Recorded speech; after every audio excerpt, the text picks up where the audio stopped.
सही बात बता रहा हूँ आप लोगों को।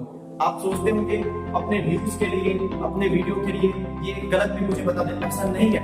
अगर कोई भी विद्यार्थी 12th कर चुका है, 12th कर चुका है, हाय मेरे दोस्तों, आज हम बात करने वाले हैं यूपीएससी के बारे में। क्या यूपीएससी का एग्जाम बहुत टफ होता है या वैसे जैसे कि अदर एग्जाम की तरह होता है? क्या ये भी यूपीएससी का एग्जाम टफ नहीं होता है? यूपीएससी एग्जाम, अगर कोई व्यक्ति 2026 में एग्जाम देना चाहता है तो क्या वो इस एग्जाम को क्रैक करने के लिए अभी से पढ़ाई करें? अभी अप्रैल से पढ़ाई स्टार्ट कर सकता है? अप्रैल से पढ़ाई स्टार्ट कर सकता है या अभी पढ़ाई ना करें?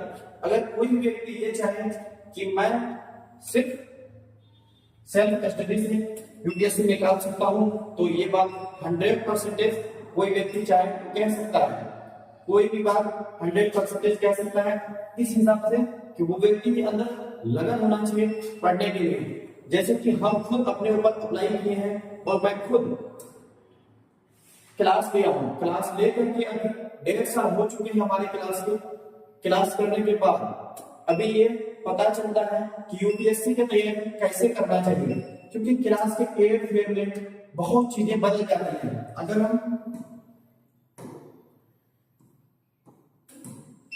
अगर हम ये देखें कि हम यूपीएससी का एग्जाम खुद के दम पे निकाल सकते हैं तो सही बात है।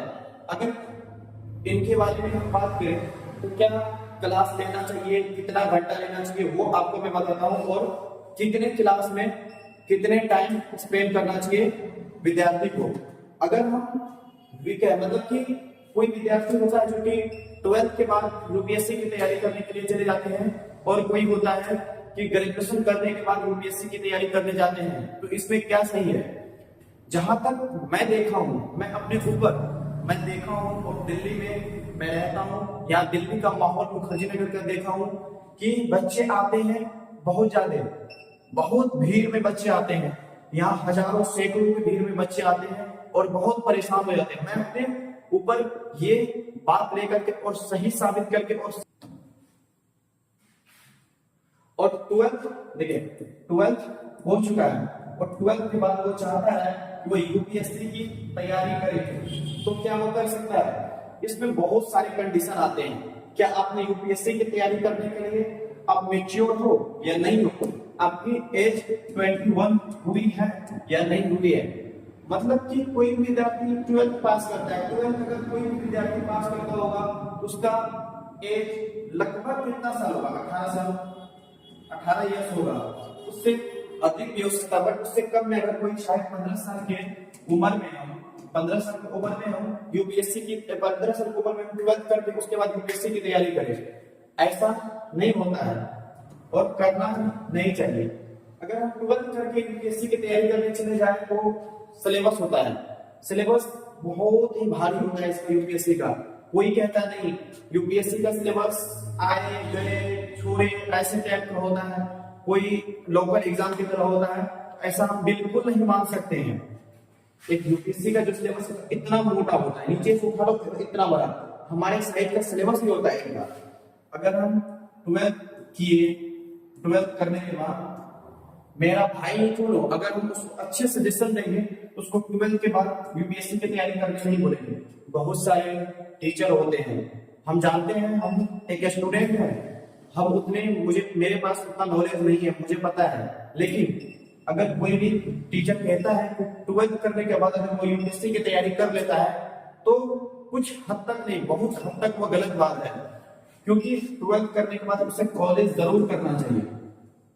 कॉलेज करने से क्या होता है, उसको हर एक चीज का पता चल जाता है, ना कि सिर्फ पढ़ाई करने से यूपीएससी अगर निकलती है तो सारे स्टूडेंट मुखर्जी नगर के अगर बात बताएं तो मुखर्जी नगर में लगभग लाखों स्टूडेंट ऐसे बैठे हैं जो कि 10-10 साल से तैयारी कर रहे हैं। मैं खुद 2 साल से तैयारी कर रहा हूँ यूपीएससी का। अगर कोई चाहे ट्वेल्थ करने के बाद यूपीएससी की तैयारी करे तो अपने भाई बहन को आप बता सकते हैं कि वो क्लास बिल्कुल भी नहीं है, क्योंकि ये फाउंडेशन जो होता है ना, ये फाउंडेशन कोई भी कोचिंग में अगर हिंदी मीडियम की जाए तो हिंदी मीडियम का फाउंडेशन कितना दिन का होता है? हिंदी मीडियम का फाउंडेशन लगभग 2 साल का होता है। हिंदी मीडियम का फाउंडेशन लगभग 2 साल का होता है। अगर कोई व्यक्ति 12th किया, हिंदी मीडियम का फाउंडेशन लिया, 2 साल का लिया, 2 साल का फाउंडेशन होने के बाद अगर वो लिया तो पढ़ाई फिर अपने कॉलेज में पढ़ाई फिर क्या कर पाएगा? फिर उसका भी सिलेबस होगा, वो सिलेबस कैसे पूरा कर पाएगा? तो इस हिसाब से मैं अपने दोस्त भाई जो भी समझ लो, या छोटा भाई समझ लो या बड़ा भाई समझ लो, अगर आप लोग चाहें तो 12th के बाद यूपीएससी का तैयारी करने के लिए आप सिलेबस या फाउंडेशन बैच नहीं ले सकते हैं। अगर आप ले सकते हैं एनसीईआरटी पढ़ सकते हैं, आप उसके बाद नॉलेज के लिए पढ़ सकते हैं, अच्छे कॉलेज में जाइए और अच्छी पढ़ाई करने के लिए उसके बाद आप सेकेंड ईयर करेंगे। मैं खुद सेकेंड ईयर में रहकर अभी तैयारी कर रहा था, अभी मेरा 3rd ईयर कंप्लीट हुआ है, ठीक है। तो मैं अभी तुरंत तैयारी करने के लिए स्टार्ट नहीं कर दिया 12th के बाद, तो सेकेंड मंथ में हो गई थी। और क्या यूपीएससी की तैयारी करने के लिए क्लासेस लेना जरूरी है फाउंडेशन के। अगर हम फाउंडेशन बात की बेस की बात करें, अगर हम फाउंडेशन की बात करें तो फाउंडेशन आप हिंदी मीडियम में, आपको बता चुका हूं मैं पहले थोड़ी देर पहले कि 2 साल लगते हैं हिंदी मीडियम में। हिंदी मीडियम में कितने? तकरीबन 2 साल लगते हैं फाउंडेशन में क्लास करने के लिए। और क्लासेस होते हैं कोई भी कोचिंग में। वैसे मैं दृष्टि आईएएस में पढ़ता हूँ, शायद आप लोग वीडियो में देख रहे होंगे, आप लोगों को पता भी होगा। लेकिन कोई भी कोचिंग हो, बहुत सारे कोचिंग है दिल्ली में, संस्कृति है, ऐसे करके विजन है। अगर हिंदी मीडियम अगर तैयारी कर रहे हैं, मैं किसी कोचिंग को खराब या अच्छा कहने की मुझ में क्षमता नहीं है, क्योंकि मैं उतना पढ़ा लिखा हूं नहीं कि मैं किसी भी कोचिंग को सही या गलत कह सकता हूँ। कोई भी विद्यार्थी अगर चाहे कि किसी टीचर का लेक्चर 5 मिनट या 2 घंटे देख करके उस टीचर को जज कर ले, तो विद्यार्थी रियल में खुद को बहुत महान समझता है और वो महान है ही। कोई टीचर को आप 1 घंटा या 2 घंटा या 5 मिनट के अंदर नहीं कह सकते ये बहुत तेज है, ये बहुत ही तेज नहीं है। तो इस हिसाब से मैं कुछ अपने लाइफ के बारे में भी वैसे बता देता हूँ, मैं कुछ एक्स्ट्रा बता देता हूँ, आप लोग बुरा नहीं मानिएगा, मैं इसी हिसाब से करता हूँ। अगर मैं बात कहाँ कर रहा था फाउंडेशन पे, फाउंडेशन 2 साल का कोर्स होता है। इसमें जीएस पढ़ाया जाता है, आपका जीएस पढ़ाया जाता है, आपका ऑप्शनल पढ़ाया जाता है, आपका जीएस पढ़ाने के साथ ऑप्शनल पढ़ाया जाता है, और ऑप्शनल के साथ आपका इसमें इंग्लिश भी रहता है। इंग्लिश वैसे क्लास नहीं लिए हम लोग, लेकिन जीएस ऑप्शनल, उसके बाद सीसेट होते हैं, इन सब चीजों के साथ हम फाउंडेशन की तैयारी करते हैं। तो सच में क्या फाउंडेशन क्लास ले सकते हैं या बिना फाउंडेशन क्लास लिए हुए हम यूपीएससी की तैयारी करें और यूपीएससी में रैंक कर जाए? तो हम जहां तक मैं अपने नॉलेज के अनुभव से आपको बता पा रहा हूं, अगर कोई भी व्यक्ति चाहे कि मैं फाउंडेशन ले रहा हूं और मेरा सिलेक्शन हो जाए, तो ये बिल्कुल भी नहीं, ऐसा नहीं हो सकता कि मैं 10 साल से भी तैयारी कर रहा हूं और मेरा सिलेक्शन हो जाए। और ऐसा भी हो सकता है मैं 1 साल तैयारी करूं और मेरा सिलेक्शन हो जाए, ऐसा भी हो सकता है। कोई विद्यार्थी को देखते होंगे आप, बहुत ही उम्र हो गया, 10 साल से तैयारी कर रहे हैं, उनका सिलेक्शन नहीं हुआ। तो ये ऐसा बिल्कुल नहीं माने, खुद के ऊपर ना ले और अपने भाई बहन को ऐसा नहीं कहे कि तुम्हारा बस्ती वाला या तुम्हारे गांव वाले सिलेक्शन नहीं लिए हैं तो तुम अब नहीं पढ़ पाओगे, ठीक है। इस बातों पे आप लोग ध्यान दीजिएगा। ये नहीं कहिएगा शहनाज कुछ तुम ज्यादा बोल जाते हो, मैं छोटा हूं, मैं मानता हूं तुम लोगों से छोटा हूं, या आप लोग बहुत बड़े हैं, मेरे वीडियो को देख रहे हैं, मेरे वीडियो को अगर यहाँ तक देख रहे हैं तो इसका मतलब है कि मुझमें कुछ अच्छाई है या मैं कुछ सही बता पा रहा हूँ, तभी आप मेरे वीडियो को देख रहे हैं। तो अगर हम बात फाउंडेशन पे आ गए, फाउंडेशन अगर हम पढ़ा दिए, फाउंडेशन तक कर दिए, फाउंडेशन हो गया। अगर कोई विद्यार्थी ये चाहे कि मैं सेल्फ स्टडी से यूपीएससी निकाल सकता हूँ, तो बहुत सारे ऐसे स्टूडेंट को मैंने देखा है जो खुद के दम पे स्टडी करके अपना यूपीएससी क्रैक कर चुके हैं, और बहुत सारे ऐसे भी हैं जो कि बहुत दिन हो गए, 5-5, 10-10 साल हो गए, वो क्लास लिए बट यूपीएससी में उसका नहीं हुआ। तो स्टडी करके भी बहुत सारे, देखिए मैं बहुत दोस्तों से बात भी किया हूँ और बहुत सारे हमारे सीनियर हैं, मैं एक छोटा मोटा आदमी हूँ तो मुझे उनसे बात करने के लिए मौका भी मिलता है, तो मैं बात भी करता हूँ। अगर मैं बात करता हूँ मुझे थोड़ा सा पता चलता है, वो लोग ये बताते हैं ये झूठ बताते हैं कोई, वो लोग बताए, वो लोग जिससे मैंने बात किया, कोई एक IAS है जो कि मेरा डिस्ट्रिक्ट में भी था कुछ दिन पहले, मैं आई मीन जोन में आया था, तो जोन में मैं देखा था, उनसे बात भी किया था, तो वो बता रहे थे कि मैं लोग खुद 2017 बैच का IAS ऑफिसर हूँ। तो वो लोग बताते हैं, कोई बताते हैं 24 आवर्स में वो लोग 22 घंटा पढ़ते थे।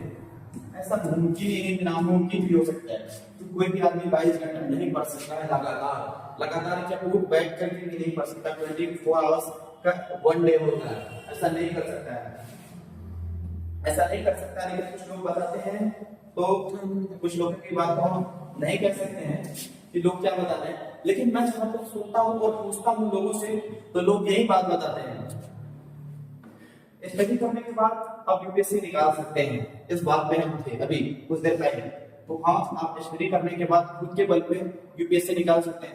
मेरे हमसे छोटे भाई ये होंगे जो मेरे वीडियो देखते होंगे, तो अगर आप 12th में भाई, तो 12th में है तो आप क्या करें, अगर मेरा सलाह मानना चाह रहे हैं, मैं कुछ दिन बाद नहीं, आपको हर एक दिन, अब मैं मेरे पास बोर्ड भी हो चुके हैं, तो इस बोर्ड पे आप लोगों को मैं पढ़ाऊंगा ही और समझाऊंगा ही। जैसे कि 12th आप लोगों ने कर चुका है, अभी बिहार हो, यूपी हो, अभी कुछ दिनों में 12th का रिजल्ट आया, आप लोग चाहे तो अच्छी यूनिवर्सिटी से क्या करें, आप लोग ग्रेजुएशन के लिए अप्लाई कर दें। अगर आप लोगों को हाँ वाकई में यूपीएससी की तैयारी करना है और यूपीएससी में पास करनी है, ये तो मैं नहीं कह सकता यूपीएससी में पास करने से लाइफ बनता है, या यूपीएससी में अगर फेल हो गए तो लाइफ नहीं बनता, ऐसा बिल्कुल भी नहीं, क्योंकि मैं खुद एक अभी तरह से फेलियर ही हूँ, क्योंकि मैं कुछ भी नहीं किया हूँ अभी तक, मैं यूपीएससी का एस्पिरेंट ही हूँ। लेकिन आप लोग अगर चाहे, मुझमें अगर क्षमता है बोलने की, अगर मैं बता रहा हूँ, पता नहीं रियल में मैं कर रहा हूँ, मैं आप लोगों को बता रहा हूँ, अगर आप लोग जानना चाहे या सीख रहे हैं, तो मैं ये बता रहा हूँ कि आप अगर 12th के बाद कोई अच्छी सी यूनिवर्सिटी में एडमिशन ले लीजिए। यूनिवर्सिटी में एडमिशन लेने के बाद आप उस यूनिवर्सिटी में जो एडमिशन लीजिएगा, ग्रेजुएशन का पूरा पेपर जितना भी होता है, आपका जिस यूनिवर्सिटी में हो, अब जितना भी पेपर हो, आप उस हिसाब से आप पेपर पढ़ सकते हैं, वो पढ़ाई जारी रखिए। ऐसे नहीं कि खेल कूद करके ग्रेजुएशन पास कर लेना बहुत ही मुश्किल होगा, आगे चल के आपको बहुत परेशानी होगी। अब 12th कीजिए, 12th के बाद मैं जिस हिसाब से मैं दृष्टि में पढ़ता हूँ, दृष्टि में पहले 6 to 12th तक का एनसीईआरटी लिया था, और एनसीईआरटी का मुझे कोर्स करने में तकरीबन मान लीजिए, तो मैं रियल बता रहा हूँ आपको, 9 महीने लगे थे सच में। मुझे 12th तक का जो है ना, 6 to 12th तक का एनसीईआरटी पढ़ने में रियली बता रहा हूँ 9 मंथ लगे थे मुझे। अब बताओ कितना टाइम लग गया था। मैं सेकेंड ईयर से तैयारी कर रहा हूँ, तो मैं सेकेंड ईयर से जब तैयारी कर रहा हूँ, तो मैं 6 to 12 का 9 महीने लगे थे, इस हिसाब से लगे थे। मैं पूरे बुक को पढ़ा था, बुक को पढ़ने के साथ साथ मैं उसका जितना आंसर राइटिंग, मुझे आंसर राइटिंग करने की बहुत पहले से आदत थी, अभी भी मैं कर रहा हूँ, सॉरी अभी मैं नहीं कर रहा हूँ, अभी मेरा कुछ दिन बाद देख रहा हूँ अटेम्प्ट दूं, तो मैं नहीं कर रहा हूँ, बट क्वेश्चन जरूर लगा रहा हूँ। जो बात रियल है मैं रियल बताऊँ, आपसे छुपा के क्या फायदा, आप मेरे भाई हैं, अगर आप मुझसे कुछ सीख रहे हैं तो मैं अच्छी बातें बताऊँ। मैं अपने व्यूज के लिए कुछ ज्यादा ही छोड़ दूं या डेंग डांग भाग दूं, अगर बता दूं तो ये गलत होगा, एक तरीके से मैं देखूं। तो मैं 9 महीने लगे, आप बताइएगा सिर्फ शुक्र करने में 9 महीने लगे? हाँ भाई, मुझे 9 महीने ही लगे। अगर आप लोग भी चाहे तो सिर्फ 1 साल 9 महीने में भी पढ़ सकते हो इसको। पढ़ने अगर आप सेकेंड ईयर फर्स्ट ईयर में हो, इसे बढ़िया तरीका से पढ़े आप, और बढ़िया तरीका से पढ़ने के बाद अगर आप देख ले इसे कि इनमें क्या होगा आपको, कि बहुत सारा नॉलेज बढ़ जाएगा आपको एनसीईआरटी पढ़ने के बाद। एनसीईआरटी पढ़ने के बाद आप नॉलेज गेन कर सकते हैं। चलिए बात आगे एनसीईआरटी तक ही खत्म हो गई, थोड़ा वीडियो ज्यादा लंबा बन गया है और ज्यादा लंबा ही जाएगा, आप लोग दिक्कत ना लें। आप लोग थोड़ा इसे स्पीड को 1.5x में बढ़ा करके देख सकते हैं, स्किप ना ही करें। अगर ज्यादा में बढ़ा करके देखें तो शायद आप लोगों को फायदा हो मेरी बातों से, तो आप देख सकते हैं। स्टडी के बाद हो गया, और आप लोग चाहें तो अभी आप अगर सेकेंड ईयर में है तो 7 घंटे या 8 घंटे आप लोग पढ़े तो इनफ है। ये 7 से 8 आवर्स पढ़ने के लिए आपको इनफ है। अगर आप ये पढ़े और आपको अगर कोई डाउट हो तो आप कमेंट भी कर सकते हैं, और कमेंट करने के साथ साथ आपको हम ऐसा नहीं है, अब मेरे पास बोर्ड भी है, तो मैं आप लोगों को जब भी मुझे वक्त मिले, क्योंकि मैं अभी खुद पढ़ता हूँ, मुझे जब भी वक्त मिले तो मैं आप लोगों को भी पढ़ाऊंगा और आप लोग मुझे सपोर्ट करें और ज्यादा से ज्यादा मेरे वीडियो को शेयर करें और लाइक भी करें। मैं रियल बता रहा हूँ, मैं रियल ही बताऊंगा, क्योंकि जो मेरे साथ घटना घट चुकी है मैं चाहता नहीं कि आपके साथ भी घटे और आप बाद में पछताए, बोले कि शहबाज तुमने मुझे गलत बताया या तुमने मुझे गलत सजेशन दिया, इस वजह से मैं बहुत ही पीछे रह चुका हूँ। देखिए, पीछे रहना या आगे रहना ये खुद के ऊपर डिपेंड करता है। अगर आप चाहें तो बहुत ही आगे भी जा सकते हैं, और अगर आप नहीं चाहें तो बहुत ही नीचे भी दब के रह सकते हैं। ये आपके ऊपर डिपेंड करता है कि आपको करना क्या है। और अगर आपको मेरी बातों से सहमत है तो थोड़ा सा भी मेरे वीडियो को आप लोग शेयर भी करें। धन्यवाद।